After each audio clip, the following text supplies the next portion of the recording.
Hello everybody, today we're going to do a door repair. Believe it or not, drywall has other purposes besides fixing holes in the walls.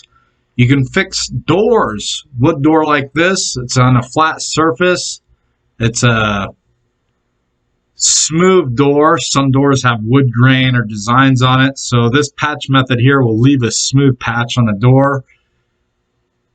Basically this door here didn't go all the way through when they punched through it. There's still backing on the door, so I'm able to pre-fill. If the door hole went all the way through and it was just an open hole, your first step on that would be put the fiberglass over it, then mud over it. But with this door, since there's some backing behind it, I can go ahead and pre-fill it. If you want to try to get some more backing in it, I've seen guys put newspaper and stuff like that, but it's easier just to do fiberglass over the hole, then coat over it and let it set up. Sometimes it'll pop out or something, but you'll correct that on your second coat. You just got to get something over it, get some material in it or fiberglass in it. I haven't seen someone wad up a big ball of fiberglass mesh tape and put it inside the door. Whatever it takes, you just need to get a pre-fill in. Like I said, if you're unable to get a pre-fill in the door because the puncture went all the way through, then you would just put fiberglass over the hole first, like 4 or 5 pieces of fiberglass the size of the hole to cover the hole, then turn around, coat over it. But with this, we're just first coating. We're first coating with a quickset mud. If you don't want to use a quickset mud, just use a joint compound. Joint compound will take overnight to dry, so you'll have to take your time if you use joint compounds. You'd have to use joint compounds right out of the box, really thick. You want thick material. You don't want this drooping out, sagging out as it dries. So nice thick mud, just fill it in, do a tight first coat right over it.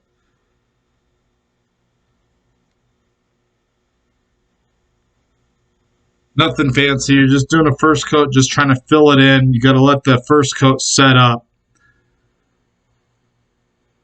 It's not going to be perfect on your first coat because it's just basically a pre-fill method to get some materials on it so you can get it to set up so you can have something to work with as it's setting up.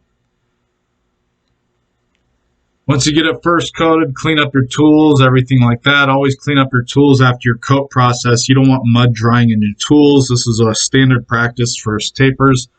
Some guys like to throw their tools in a water bucket and stuff like that. It's just easier to clean in between coats, keep everything clean because this is messy. As this mud's setting up, I'm using a 5-minute quick set mud. If you're using a different type of mud, you just have to wait for its time frame to set up. You want to catch it as it's setting up. Since this is a 5-minute mud, it's going to set up in 5 minutes. So I'm back in here in 4 minutes. I'm taking a wet sponge method. This is the method we use for all hot muds. 10, 20, 40 minute, 90 minute, 100 minute, whatever it is. This is the same method for all hot muds. I'm using a 5-minute mud, so I'm just slicking it out. Basically like a wet sanding process. Just taking a damp sponge, a 6-inch knife, or just taking the extra materials off. I'm kind of pushing down harder to push the materials inside the actual hole, take off the extra materials. It almost looks like a second coat. If you're using a joint compound, you would just sand it, turn around, sand it, and then clean it with the wet sponge, then follow it through with the second coat. Second coat time, I'm going to do another 5-minute mud. I'm just going to make it a little thinner than my first coat. Just mix up your hot muds. If you're not using a hot muds, of course, use a joint compound and just do a tight skim coat with your joint compounds, and you'll have to let your joint compounds set up overnight.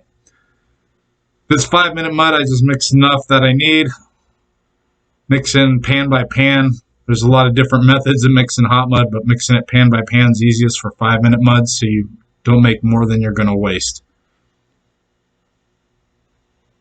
No matter what type of material you use, the second coat is just a tight skim coat. We're not trying to put a big old hump on the wall.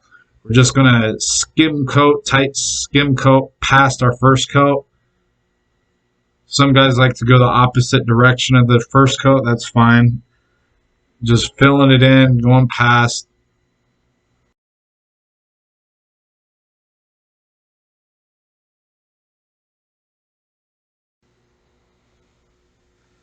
Once you got it all second coated, same as first coat, go ahead and clean your tools, get all your tools cleaned up. Always do this right after your coating process. You can clean them up with the hose, cleanup area with the hose, or just clean them up out of your bucket and a sponge. You just do this step process after the mud's setting up. If you're using a joint compounds, of course, you're going to have to let that dry overnight before you can do the next step.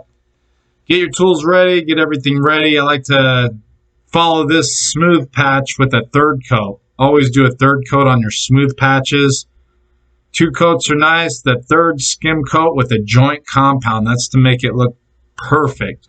Perfect third coat. We're just going to follow this with a joint compound, thin down joint compound texture mud. Always have some on hand. If you're going to use joint compounds, you would just mix it in a bucket and thin it down with water. I would say like a heavy pancake batter consistency, and that's most of the consistencies for most of the textures. After your mud sets up, with this quick set mud, you're going to have to slick it out. I'm using a sponge and a 6-inch knife slick out technique. This is done with all the hot muds. You always want to check your surface. If it's setting up, you want to catch this mud as it's setting up. 5-minute mud, it's setting up in 5 minutes. 4 to 6 minute range, I always check my materials. You want to catch it as it's setting up, not after it sets up. So that way you can manipulate the mud. We're just taking off the extra mud around the edges, most important. And just following it through with the knife, 6-inch knife. We're taking off the extra materials, pushing down firmly. I'm just taking it out, kind of working the materials. If you slick out correctly, this is almost like another coat. So we did actually 2 coats of mud, but we slicked out in between, so it's almost like 4 coats of mud. That's the beauty with this hot muds. That's why I work with them. If you never worked with hot muds before, then always use a joint compounds. Joint compounds, you have to let them dry overnight. Now we're just doing a final third skim coat. I'm skimming it really tight. This basically fills in all the chatters, the grooves, any imperfections. That's why we do a nice tight skim coat, just to make everything perfect. Let this skim coat dry for 24 hours, then you sand it with 150 to 220 grit sandpaper, primer, and paint. That's how you fix a